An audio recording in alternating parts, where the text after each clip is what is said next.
Hi friends, welcome to my channel Sanjay academy. Today we will discuss about multilingualism.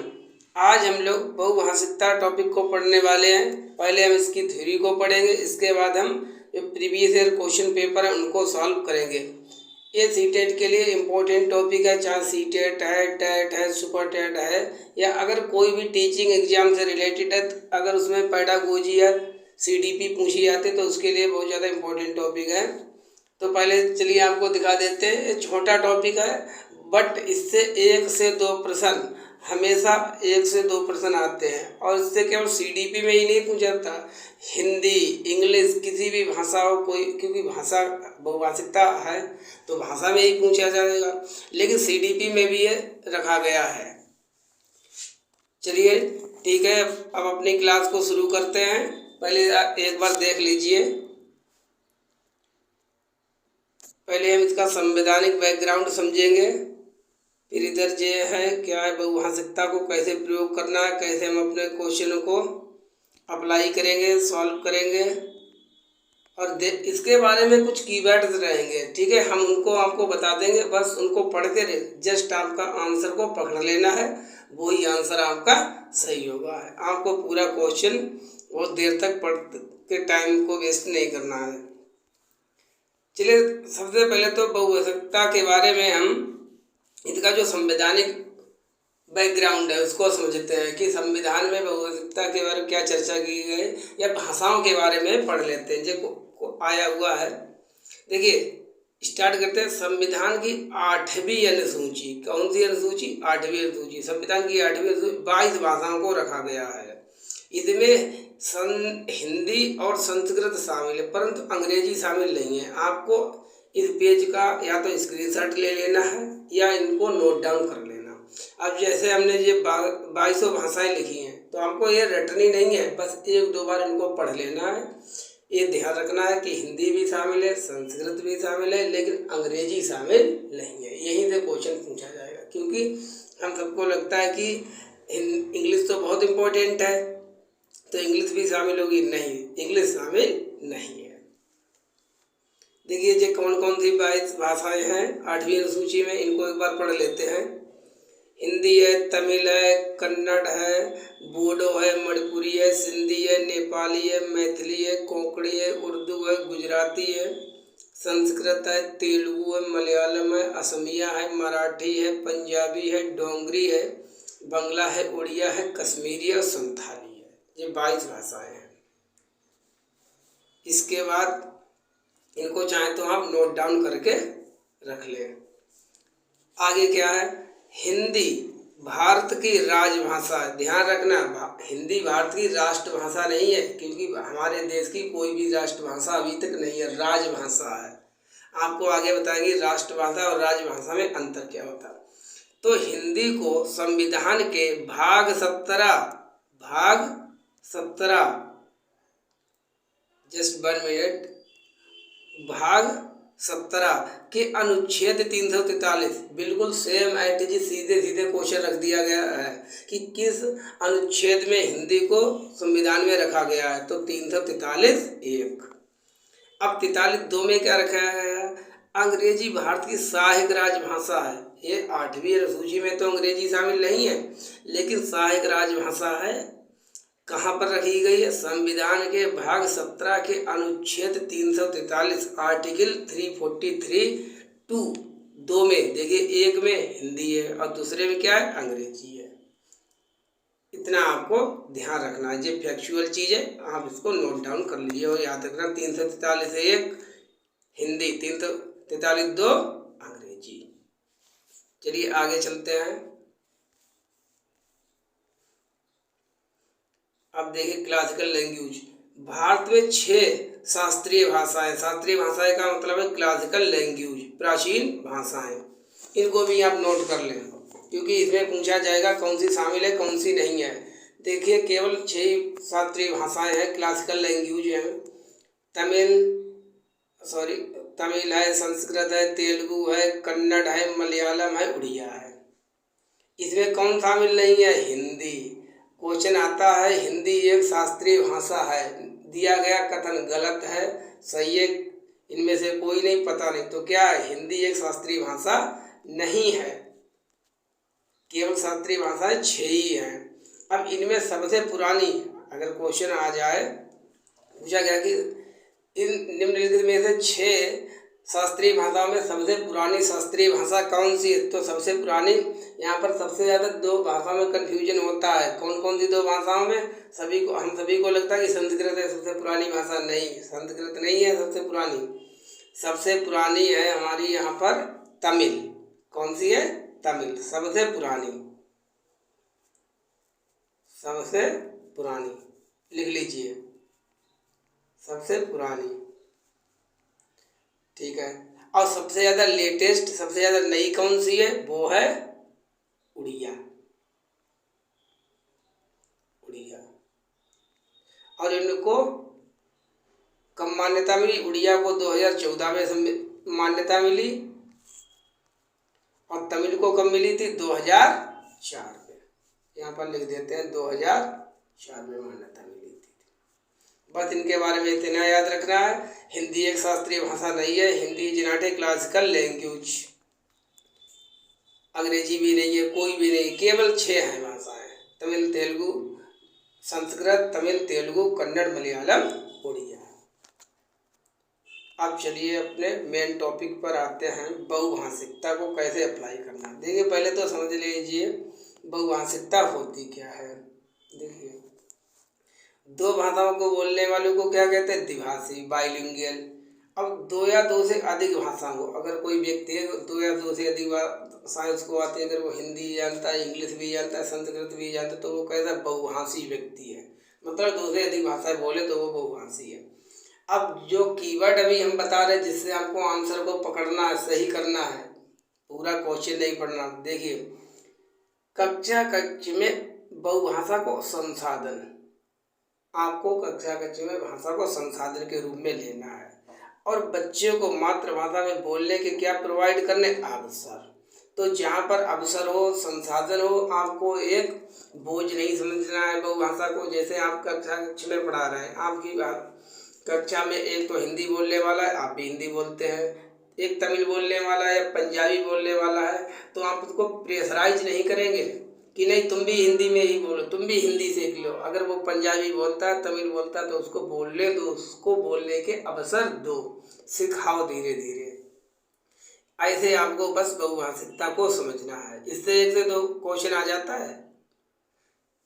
चलिए, तो आपको क्या समझना है? अब हम क्वेश्चन करेंगे इसके। अब आप क्वेश्चन को करने की कोशिश करें। चलिए, हमारा पहला क्वेश्चन, बस इतना ही आपको याद रखना है बहुभाषिकता के बारे में। देखिए, ये सभी प्रीवियस ईयर क्वेश्चन पेपर हैं। देखिए, अब इनको सॉल्व करते। पहला हमारा क्या है? उच्च प्राथमिक स्तर पर, मतलब अपर प्राइमरी, चाहे आपका पेपर फर्स्ट हो या सेकेंड हो, उससे कोई मतलब नहीं। उच्च प्राथमिक स्तर पर बहुभाषिक मल्टीलिंगुअल कक्षा में बच्चों की भाषाएं, सीटेट 2015 का पेपर है। मतलब कि जो बहुभाषिकता है वो कैसी है?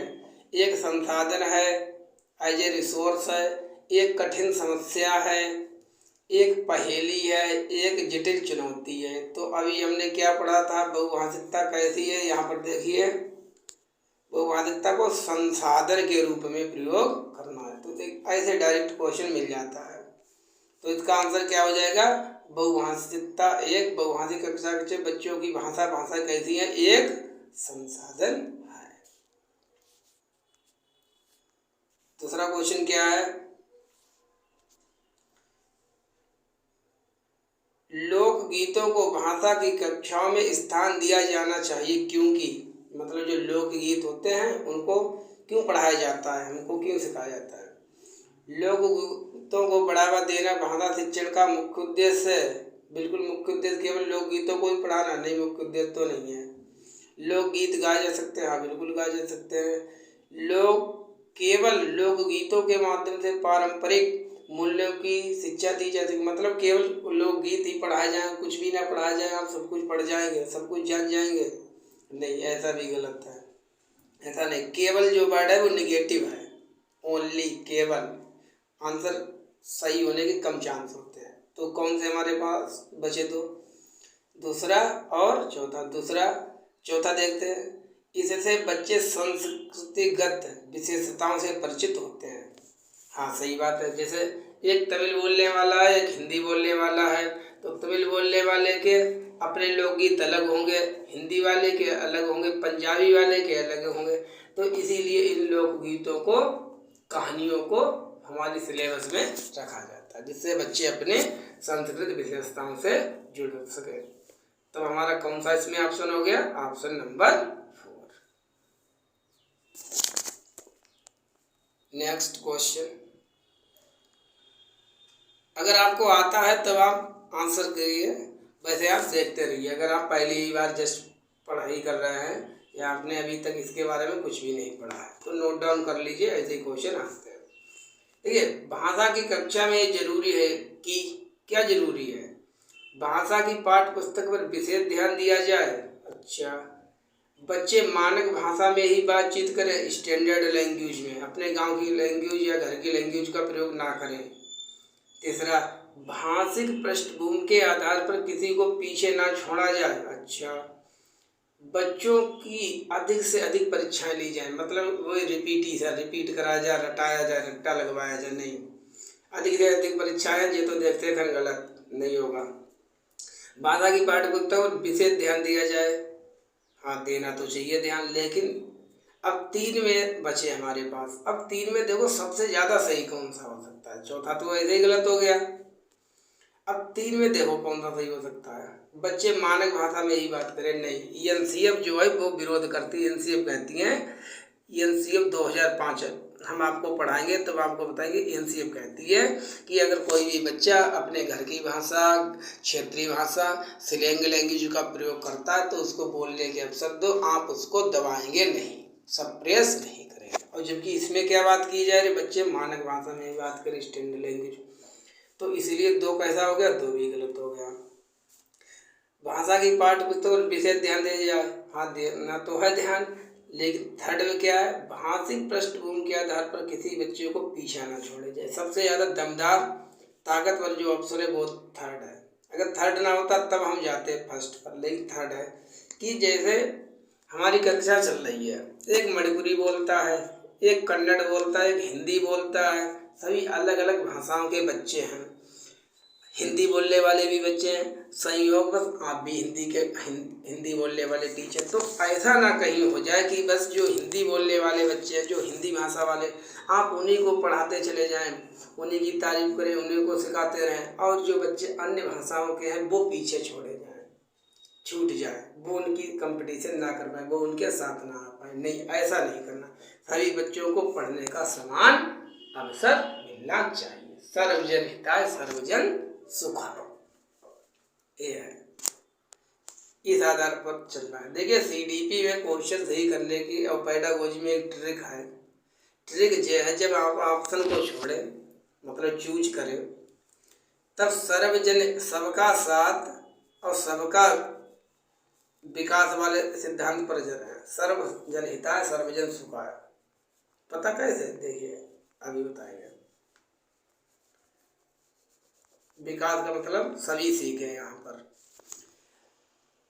पेडागोजी को इसलिए सिलेबस में रखा गया है कि ऐसा ना हो कि एक कक्षा में अगर 40 बच्चे हैं तो 40 में कुछ गिने चुने ही पढ़ते चले जाएं, उन्हीं की समझ में आए। नहीं, सबको पढ़ाना है, सबकी समझ में आए, सब समान हो, सभी को समानता के अवसर मिले, इसलिए पेडागोजी को रखा गया।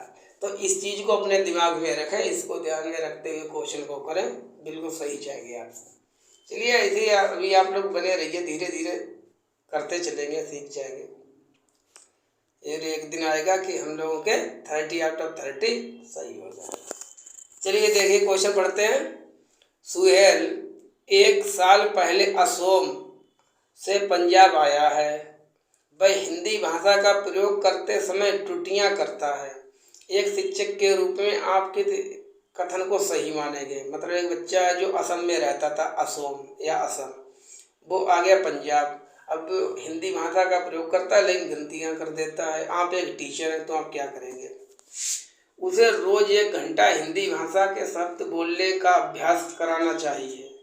दूसरा, सुहेल को भाषा प्रयोग के अधिकाधिक अवसर व प्रोत्साहन देना चाहिए। देखिए, अवसर और प्रोत्साहन।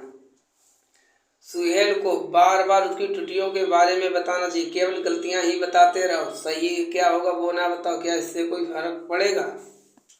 सुहेल की मातृभाषा का प्रभाव लक्ष्य भाषा पर नहीं पड़ने देना चाहिए। क्यों नहीं पड़ने देना चाहिए, वो तो होगा ही।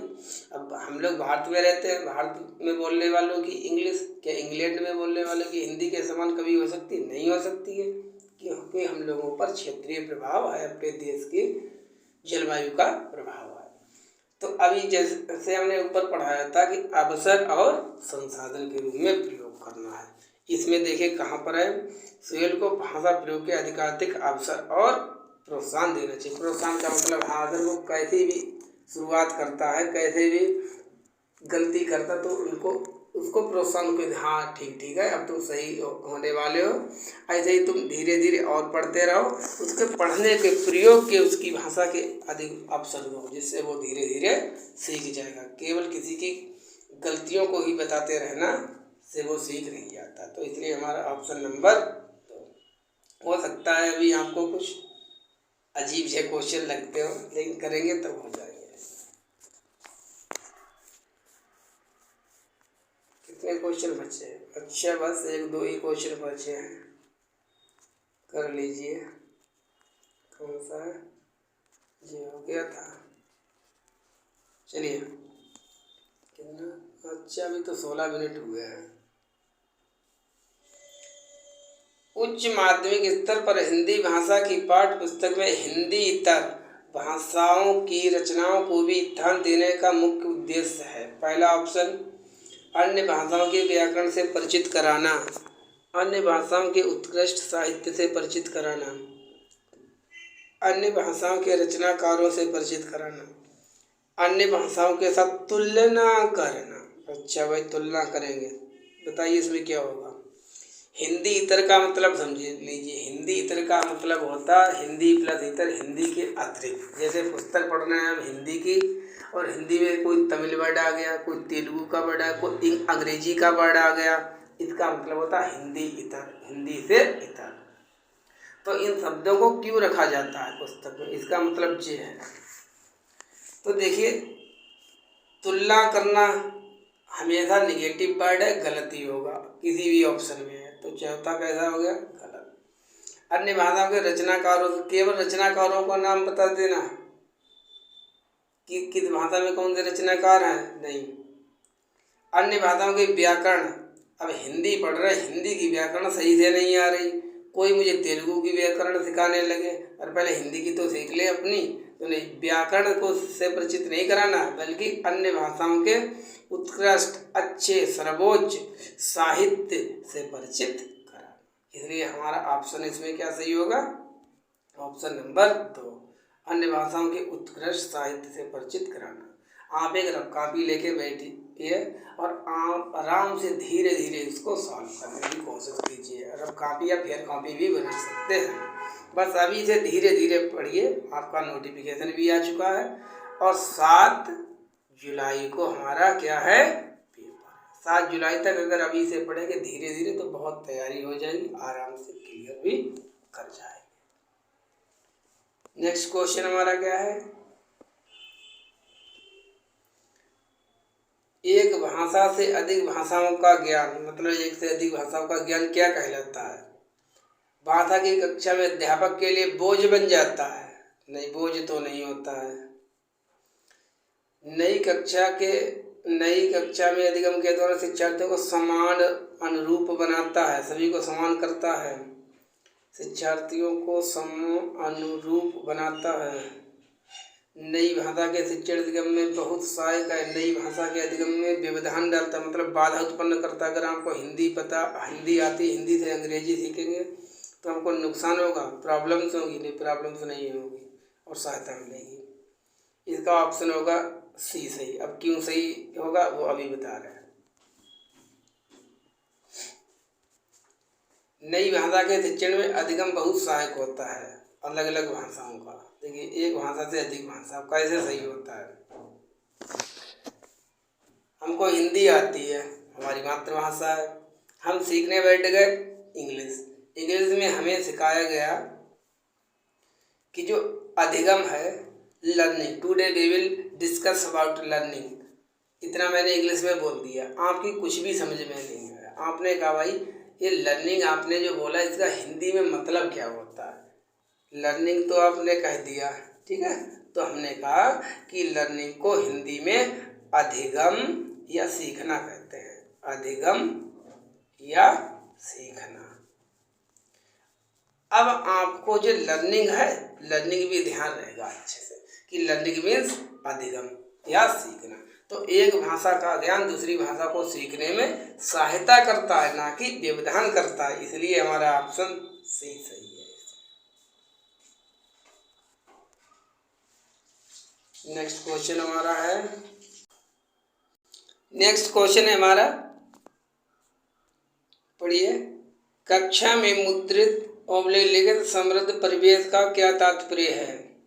अच्छा, कक्षा में बच्चों को पुस्तकें व अन्य प्रकार की पठन सामग्री पढ़ने के अवसर देना, बच्चों को मुद्रित हस्तलेख मतलब हाथ से लिखना सीखने के अवसर देना, बच्चों को हाथ से छपाई करने के अवसर देना, बच्चों को अपने आसपास के परिवेश से व्यर्थ सामग्री चुनकर कुछ अन्य सृजित करने के लिए कहना।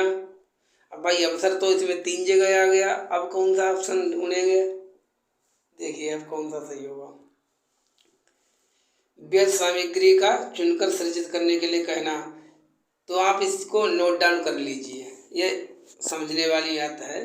जहाँ पर आ जाए मुद्रित या लिखित समृद्ध परिवेश, इसका मतलब होता है कक्षा में बच्चों को पुस्तकें व अन्य प्रकार की पठन सामग्री को पढ़ने के लिए अवसर देना। जैसे बच्चे किताबें भी पढ़ रहे हैं, मैगजीन भी पढ़ें, न्यूज़पेपर भी पढ़ें, इन सभी चीज़ों को पढ़ने के अवसर देना है कक्ष में। इसका मतलब होता है समृद्ध भाषिक परिवेश, प्रिंट रिच इन्वायरमेंट। जी है, तो ये तो केवल आपको याद करने वाली बात थी। अब कहीं भी आए तो आप इसका आंसर क्या करेंगे, ए, और इसको नोट डाउन कर लें। नेक्स्ट हमारा क्वेश्चन क्या है जी, आज हमने हिंदी के ही केवल हिंदी भाषा के क्वेश्चन लगाए हैं, ठीक है। इसमें इंग्लिश के भी क्वेश्चन हो सकते थे, क्योंकि इंग्लिश में भी मल्टीलिंगुअलिज्म या बहुभाषिकता सेम रहेगा, बस वहाँ पर भाषा से चेंज हो जाएगी। यहाँ पर हिंदी में पढ़ रहे हैं, वहाँ पर किस में पढ़ेंगे, इंग्लिश में। भाषा की पाठ्य पुस्तक में हिंदी इतर भाषाओं को भी जगह मिलनी चाहिए, इस कथन के समर्थन में कौन सा तर्क काम करेगा। देखिए जो ऊपर जैसे क्वेश्चन लग रहा है, जैसे अभी हमने कर रहा था हिंदी इतर वाला, लेकिन इसमें पीछे चेंज है क्वेश्चन। तर्क पूछा जा रहा है, तर्क क्या है, मतलब हिंदी की पुस्तक में इंग्लिश है या अन्य भाषाओं के शब्दों को क्यों रखा जाता है, इससे भाषाओं के बीच द्वंद्व नहीं होगा। अच्छा, और क्या है, द्वंद्व नहीं होगा। इसे भाषागत विविधता को सही रूप में संबोधित किया जा सकता है, इसे भारत की सभी भाषाओं को स्थान दिया जा सकेगा, इसे त्रिभाषा सूत्र का पालन किया जा सकता है, नहीं त्रिभाषा सूत्र का पालन नहीं किया जा सकता है। इसे त्रिभाषा सूत्र को आपको पढ़ाएंगे, क्या था, कहाँ से शुरुआत थी, क्या इसका एप्लीकेशन है, कितना ये रेलिवेंट है प्रेजेंट टाइम में।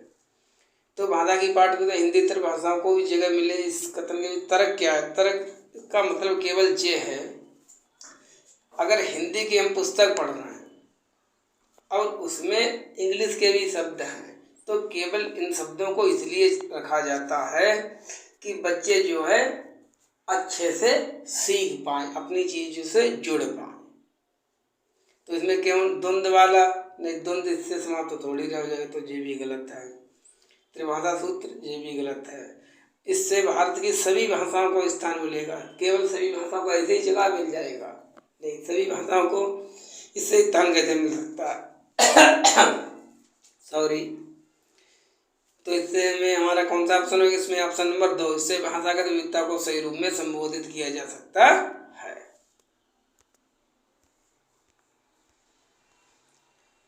लास्ट क्वेश्चन है, बहुभाषावाद क्या है। अब समझ लीजिए क्या है, ऐसा ही क्वेश्चन आ गया।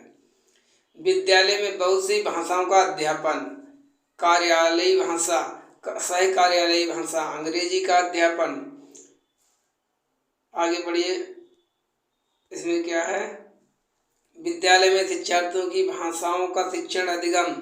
विद्यालय में रचनात्मक वर्षों में कम से कम 3 भाषाओं का शिक्षण। 3 भाषाओं का मतलब त्रिभाषा फार्मूला। अब सीधे सीधे भी मैंने बहुभाषावाद क्या पढ़ाया था, तो आप इसको नोट डाउन कर लीजिए। बहुभाषा का मतलब वही होता है कि 2 या 2 से अधिक भाषाओं का अध्यापन। अध्यापन मीन्स टीचिंग या पढ़ाना। तो बहुभाषिकता शब्द है क्या है, विद्यालय में या कहीं भी बहुत सी भाषाओं का अध्यापन करना, 2 से अधिक। अगर विद्यालय भाषाएं पढ़ाई जा रही तो प्रेजेंट टाइम में जितने भी विद्यालय हैं, स्कूल हैं, कॉलेज हैं, सभी वो कैसे हैं, बहुभाषा विद है, बहुभाषी ये है, क्योंकि सभी में लगभग 3 लैंग्वेजें पढ़ाई जाती हैं। तो सभी कैसे विद्यालय हैं, बहुभाषी विद्यालय हैं। यही होता है बहुभाषावाद। चलिए ठीक है, अपनी क्लास को यहीं पर कंप्लीट करते हैं। आज हमने पढ़ा था बहुभाषिकता। देखिए इस क्लास में आपको ये चीज़ सबसे ज़्यादा नोट करने वाली है, ध्यान रखने वाली है। इसको आप लिख कर रख ले, ये फैक्चुअल है, सभी एग्जाम में आपके लिए बहुत ज़्यादा हेल्पफुल होगी। इन 22 भाषाओं को बहुत ज़्यादा रटना नहीं है, बस 2-4 बार पढ़ लेना कि अगर क्वेश्चन आ जाए कि कौन सी अनुसूची में भारतीय भाषाओं को रखा गया, तो अनुसूची नंबर 8। ठीक, अब 4 भाषाएं दे दी, संस्कृत, तेलुगु, मलयालम, अंग्रेजी। निम्नलिखित में से कौन सी भाषा को संविधान की 8वीं अनुसूची में नहीं रखा गया, तो इसका उत्तर क्या हो जाएगा, अंग्रेजी। ऐसे करके क्वेश्चन बनेंगे। इसमें नीचे क्या आ सकता है, भारतीय सहायक राजभाषा है पंजाबी, डोगरी, तमिल, कन्नड़, कोंकणी नहीं। कौन सी है, अंग्रेजी है। कौन से आर्टिकल में है, संविधान के भाग 17 के अनुच्छेद 343(2) में है। तो आप इसको नोट डाउन कर सकते हैं। चलिए, अगर आप भी TET, C TET, super TET अगर किसी एग्जाम की तैयारी करते हैं तो आप हमसे जुड़ जाइए। मिलते हैं नेक्स्ट वीडियो में। Till then take care, bye bye. Thank you for watching.